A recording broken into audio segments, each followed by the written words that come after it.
Yang jadi masalah, ada orang minta yang lain dikabulkan, dia tidak. Ini masalahnya. Dan ternyata bukan Allah nggak ngabulkan, bukan. Ketika Allah akan berikan, tidak tembus pada dirinya. Nih lihat. Ini apa? Jangan katakan wallahu alam. Gelas ya. Baik.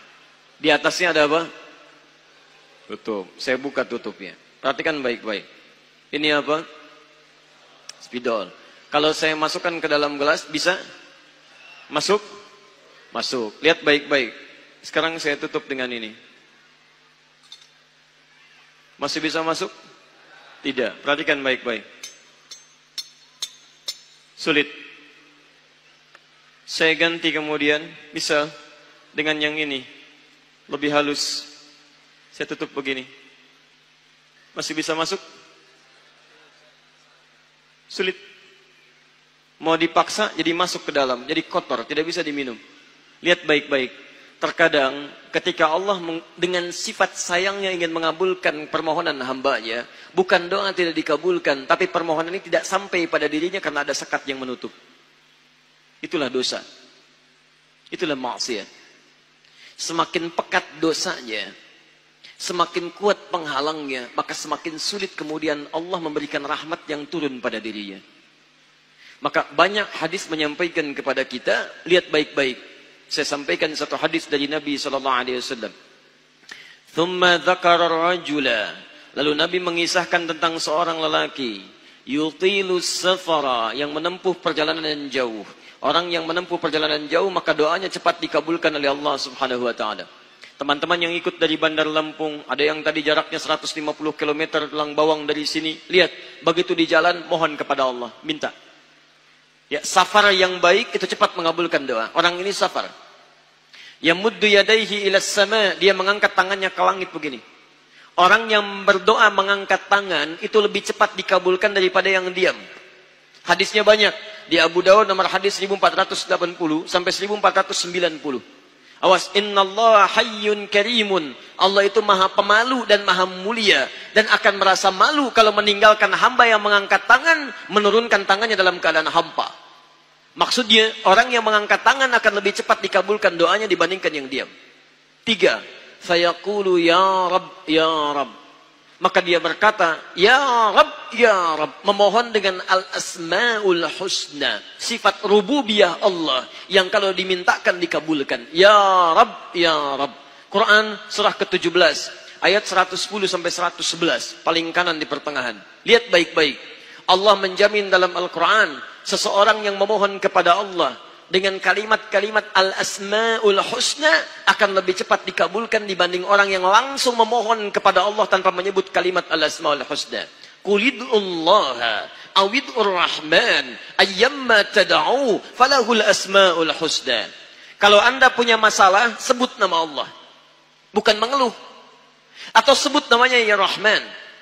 Tapi kalau anda mampu, cari nama-nama Allah yang terbaik sesuai dengan persoalan yang sedang kita hadapi.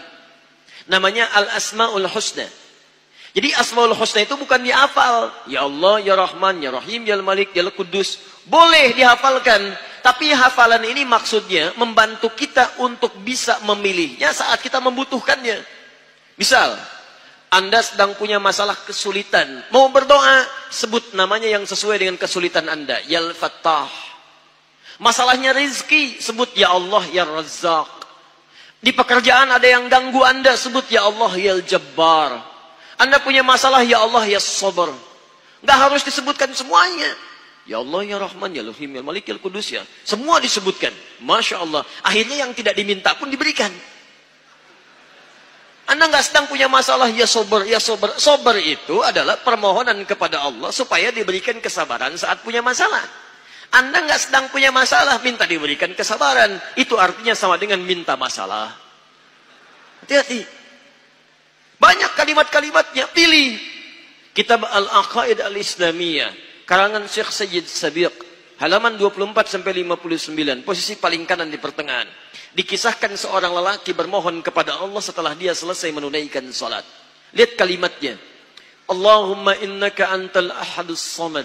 Alladhi lam yalid wa lam yulad wa lam yakul lahu kufuwan ahad. Allahumma inni as'aluka an taghfira liya. Dia sebutkan al-asmaul husna. Allahumma inni as'aluka innaka antal ahad, ahad, as-samad, al-asmaul husna. Alladzi lam yalid wa lam yulad wa lam yakul lahu kufuwan ahad. Allahumma inni as'aluka an taghfira liya. Mohon ampuni dosa saya ya Allah. Ampuni saya, ampuni saya. Apa jawab Nabi? At-tadri bimadza tas'al? Tahukah engkau barusan mengucapkan kalimat apa saat berdoa? Kata orang ini, wallahu wa rasuluhu a'lam. Kata Nabi, lihat kalimatnya. Faqad du'ita bi asma'illahil a'zam. Idza du'iya biha ajaba wa idza su'ila biha a'ta. Kamu baru saja berdoa memohon kepada Allah dengan nama-nama Allah yang paling agung, al-asma'ul husna. Yang kalau dimulai doa dengan menyebutkan itu, doa akan dikabulkan, permintaan akan diberikan. Tapi ini aneh. Lihat baik-baik. Orang tadi melakukan 3 hal. Perjalanan panjang. Masih ingat? Mengangkat tangan ke langit.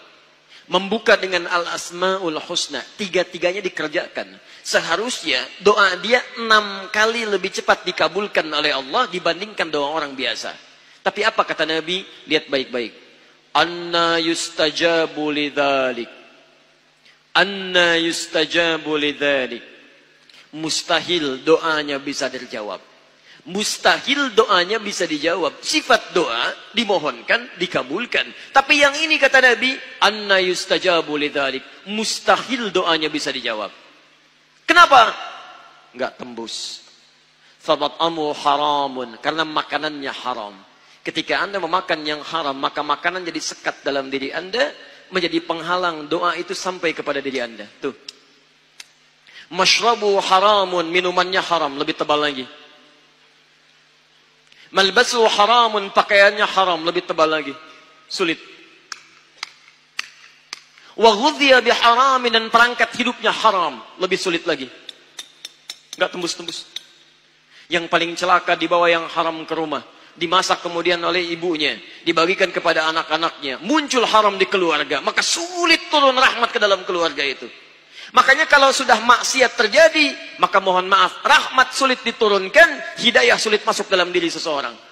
Maaf, ini yang haram beredar dengan darah, masuk ke dalam telinga. Quran kemudian muncul surah ke-6 ayat 25. Wa fi adhanihim waqra, di telinganya akan ada sumbatan.